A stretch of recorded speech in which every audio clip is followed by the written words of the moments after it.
Halo sobat semua, selamat datang kembali di channel novel kita. Sebelum kita lanjutkan ceritanya ini, ayo jangan lupa subscribe, like, komen, share, dan nyalakan lonceng notifikasinya agar mendapatkan notifikasi video terbaru ketika Mimin upload videonya.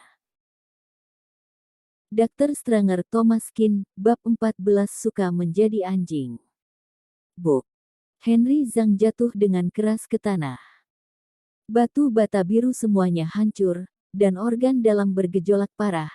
Setengah dari wajahnya benar-benar mati rasa, tetapi rasa sakit akibat benturan menyelimuti seluruh tubuh. Henry Zhang sangat terkejut. Tamparan di wajah bisa membuatnya seperti ini. Seberapa kuat ini? Henry Zhang berlatih kungfu di seluruh tubuhnya. Tidak berlebihan jika dikatakan bahwa dia kebal senjata pisau dan pistol. Tidak terbayangkan bahwa dia setengah mati karena tamparan di wajahnya. Kemudian, Thomas Kin mengangkat satu kaki dan menginjak separuh wajah Henry Zhang lainnya. Meski hanya satu kaki, itu menempel di wajah Henry Zhang seolah gunung menekan di atasnya. Dia bahkan bisa mendengar suara retak tengkoraknya mulai terdengar sedikit demi sedikit saat diinjak oleh Thomas Kin. Perasaan bisa merasakan tengkorak kepala sendiri dengan jelas akan meledak benar-benar menakutkan. Master, ampuni hidupku. Jika Henry Zhang tidak meminta belas kasihan, dia akan diinjak sampai mati. Semua ini terjadi secepat kilat, hanya dalam sesaat pertarungan pun berakhir. Sedetik yang lalu, dia berdiri dengan satu tangan dan membual tentang Thomas Kin bagaikan lalat dan dirinya adalah golok pembunuh sapi. Detik berikutnya, terinjak oleh Thomas Kin dan berteriak minta ampun. Semua orang di keluarga Tang ketakutan, bagaimana Thomas Kin bisa begitu kuat? Siapakah Henry Zhang? Itu master yang terkenal, banyak keluarga kaya yang tidak bisa mengundangnya biarpun memiliki uang. Tapi mengapa begitu lemah di depan Thomas Kin? Thomas Kin mengangkat kakinya dan menatap Henry Zhang yang terbaring di tanah seperti genangan lumpur. Dengan dua jarinya, dia menjepit jarum perak dan menancapkannya dengan kilat ke atas kepalanya. Aku tidak ingin mengotori tangan, beri kamu 2 menit, biarkan mereka semua berlutut di depan aku. Awalnya, satu tamparan Thomas Kin membuat Henry Zhang setengah mati, tergeletak di tanah dengan sekarat, tetapi setelah jarum perak ini dimasukkan ke bagian atas kepalanya, seolah-olah dia tiba-tiba energi. Ketakutan terhadap Thomas Kin telah mencapai klimaks. Henry Zhang segera berdiri setelah mendengar ini, setengah wajahnya terkulai, sangat mengerikan. Dia tidak berani menolak perintah Thomas Kin, dia terlalu kuat. Sungguh terlalu kuat. Ilmu bela diri yang luar biasa, keterampilan medis yang tak tertandingi.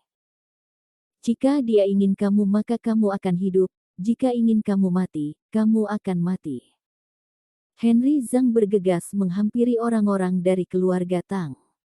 Menendang satu persatu di lutut mereka, diiringi dengan suara patah tulang dan jeritan, orang-orang dari keluarga Tang jatuh ke tanah satu persatu.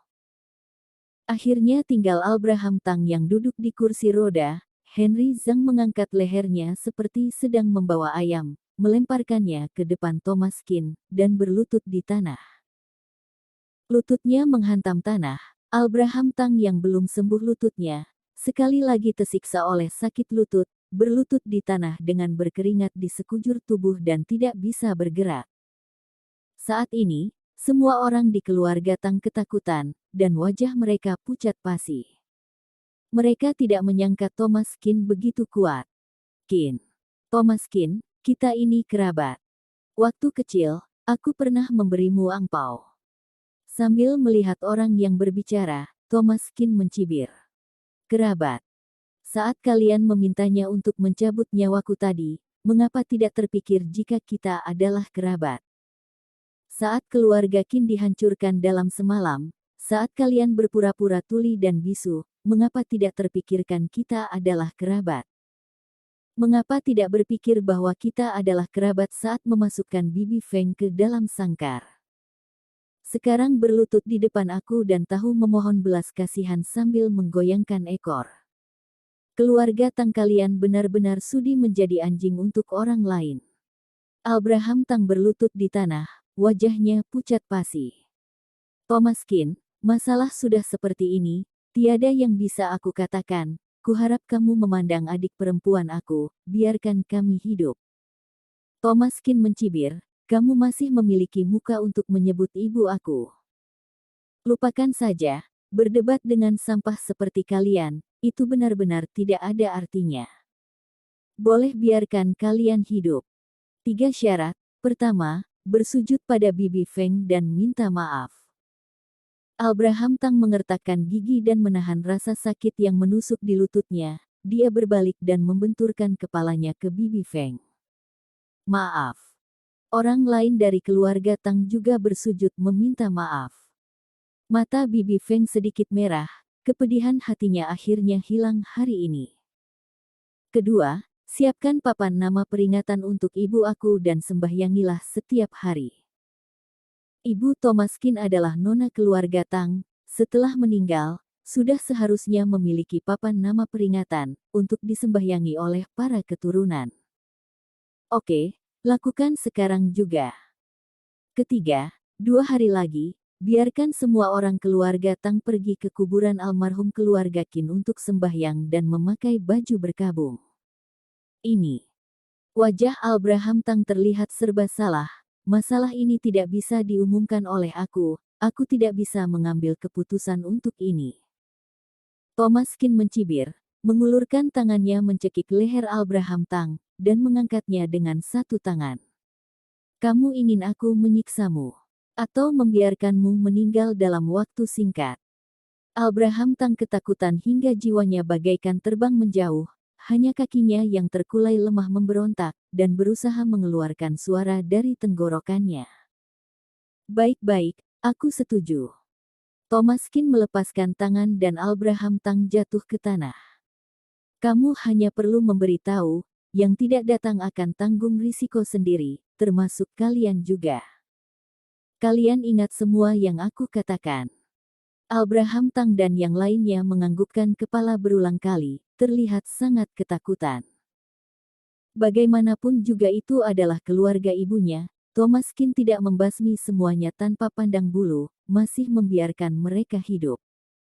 Thomas Kin melempar rantai anjing yang dia bawa ke depan Abraham Tang dan berkata, katakan pada ayahmu, 2 hari kemudian, saat dia beribadah, suruh dia memakai kalung anjing ini.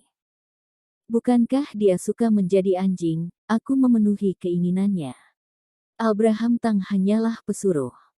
Apa yang dilakukan keluarga Tang tentu saja sesuai keinginan Julius Tang, kepala keluarga Tang saat ini, yang juga adalah kakek kedua dari Thomas Kin.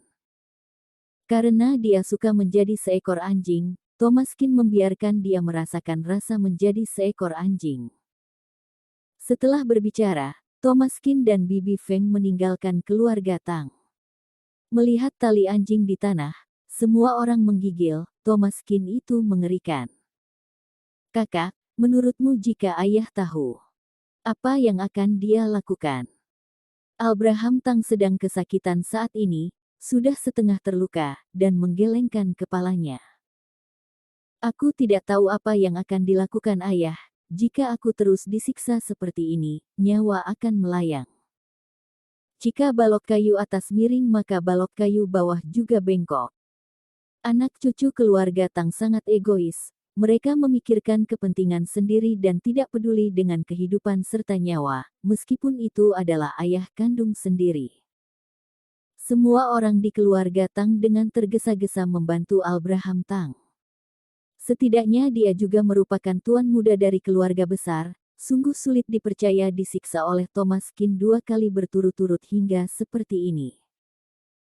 Separuh wajah Guru Zhang menciut, wajahnya sangat menakutkan, menatap Abraham Tang yang sedang duduk di kursi roda, dan berkata, aku menyarankan kalian untuk tidak menjadi musuh dia, jaga perilaku sendiri dengan baik.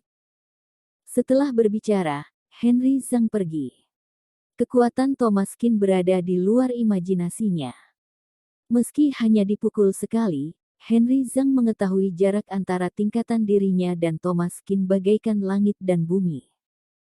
Master seperti itu tidak sanggup disinggung oleh keluarga Tang. Kata-kata Henry Zhang membuat hati Abraham Tang agak menciut. Duduk di kursi roda sambil melaporkan masalah tersebut kepada ayahnya. Mendengar ini, Julius Tang sangat marah. Lancang. Itu lancang. Keturunan jahanam keluarga Qin ternyata berani menyinggung aku yang sebagai senior.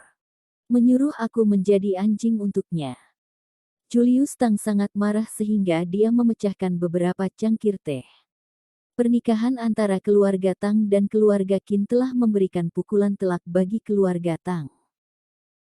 Tanpa tindakan tegas Julius Tang terhadap keluarga Qin, yaitu memperburuk keadaan mereka, takutnya keluarga Tang tidak sanggup bertahan hingga sekarang.